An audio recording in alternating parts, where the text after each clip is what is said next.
முதல்ல நம்மளுடைய old customer black fruit கிட்ட இருந்து ஆரம்பிப்போம். ஐயப்பன் கோயிலுக்கு வர பக்தர்கள் எல்லாருக்கும் பம்பையில குளிக்கும் போது மூக்கு ரெண்டையும் பொத்திக்கிட்டு குளிங்க. அப்ப ஐயப்பனை கும்பிட போற எல்லாருக்குமே தெரியுது அமீபாட்ட இருந்து ஐயப்பன் காப்பாற்ற மாட்டாருன்னு. நம்ம தான் மூக்கு பொத்திக்கணும். சபரிமலைக்கு போறவங்க எல்லாம் பம்பால குளிக்கும் போது மூக்க மூடின்னு குளிக்கிறாங்களாமா. சோ ஐயப்பன் நம்மள அமீபா கிட்ட இருந்து காப்பாற்ற மாட்டாருன்னு நாம நினைக்கிறோம்னு இவரே சொல்லிக்கிறார். புலி நடமாடுற மலைக்கு பார்க்குக்கு போற மாதிரி போயிட்டு வந்துட்டு இருக்கோம். இந்த அமீபா இருக்கு, அலிபாபா இருக்கு, நீங்க கிளப்பி விடுற கதைக்கு தான் நாங்க ஐயப்பனை விட்டுருவோமா என்ன? எங்களுக்கு தெரியும். நீங்க கொஞ்சம் இவர் இப்படி கலாய்ச்சதை விட கடுப்பான இன்னொரு விஷயம் என்ன தெரியுமா? நம்ம அமீர் அண்ணன் கொடுத்த ரியாக்ஷன் தான். அதையும் கொஞ்சம் பார்த்துட்டு வாங்க. அமீபாட்ட இருந்து ஐயப்பன் காப்பாற்ற மாட்டாருன்னு நம்ம தான் மூக்கு பொத்திக்கணும்.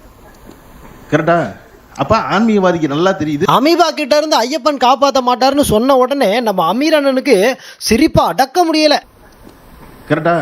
அப்ப ஆன்மீகவாதிக்கு நல்லா தெரியுது அந்த வாயில் ஆய் போயிட்டு மூடாத. ஏன் அமீர்னே, எனக்கு ஒரே ஒரு டவுட்டு. அமீபா கிட்ட இருந்து ஐயப்பன் காப்பாற்ற மாட்டாருன்னு சொன்னா இவ்வளோ சிரிக்கிறீங்களே, இஸ்ரேல் கிட்ட இருந்து காசாவை உங்க காப்பாற்ற மாட்டாருன்னு சொன்னாலும் இப்படிதான் சிரிப்பீங்களா? அங்க நான் டயத்தை கீப் பண்ண மாட்டேன், ரொம்ப உக்கிரமா இருப்பேன். அமீபா மேட்ருக்கு அடுத்தவன் சாமியை கலாய்க்க தெரிஞ்ச உங்களுக்கு காசாவை எந்த கடவுள் காப்பாத்துவார்னு கலாய்க்க தெரியல பாத்தீங்களா? அமீபிக் அட்டாக் அப்படிங்கிறது 2016 இருந்தே கேரளாவில் இருக்கக்கூடிய ஒரு இஷ்யூ. கடந்த 3 வருஷமா அது கொஞ்சம் இன்க்ரீஸ் ஆயிருக்குது. அப்ப கூட சபரிமலையில இருந்து பரவனதா இப்ப வரைக்கும் ஒரு கேஸ் கூட ரிப்போர்ட் ஆகல. ஸோ பல வருஷமாக இருக்கிற ஒரு பிரச்சனையை கரெக்டாக சபரிமலை சீசனில் பெருசாக்கி விட்டு பம்பையில் கொடிய நோய், ஐயப்ப பக்தர்களே உசார், ஐயப்பனின் சாபம் அப்படின்னு மாலை போடுறவங்களுக்குலாம் மன உளைச்சலை ஏற்படுத்தியிருக்காங்க. இந்த பிழைப்பு பிழைக்கிறதுக்கு நீங்க 2 பேரும் என் கூட சேர்ந்து. அதுவும் இந்த மேட்டரில் நம்ம பிளாக் ஃப்ரூட் அண்ணனுக்கு எவ்வளவு ஆழ்ந்த அறிவு இருக்குது அப்படின்றத கொஞ்சம் பாருங்களேன். தேங்கி கிடக்கும் தண்ணீர் நீங்க குளிச்சீங்கன்னா நேரடியாக போய் மூளையை தாக்குது. அது இந்த வருஷம் ஐயப்பன் கோயிலுக்கு வர பக்தர்கள் எல்லாருக்கும் பம்பையில குளிக்கும் போது மூக்கு ரெண்டையும் பொத்திக்கிட்டு குளிங்க. தேங்கி கிடக்கிற தண்ணியில குளிச்சா அமீபா மூளையை அட்டாக் பண்ணிடுமாமா. ஸோ அதனால பம்பையில குளிக்கிறவங்க எல்லாம் பார்த்து குளிக்கணுமாமா. தேங்கி கிடக்கிற தண்ணியா? அதென்ன ஸ்விம்மிங் பூலா? பம்பைன்றது ஆறா குளமானே தெரியாம தான் உட்காந்து பேசிட்டு இருக்கீங்களா? நீ தற்குறி, நீ தவக்கலை. அடுத்ததா அண்ணன் பேசுற கண்டென்ட்டையும் அவருடைய பாடி லாங்குவேஜையும் கொஞ்சம் நல்லா கூர்ந்து கவனிங்களேன். ஐயா ரேட்டுனா என்னன்னு தெரியும்?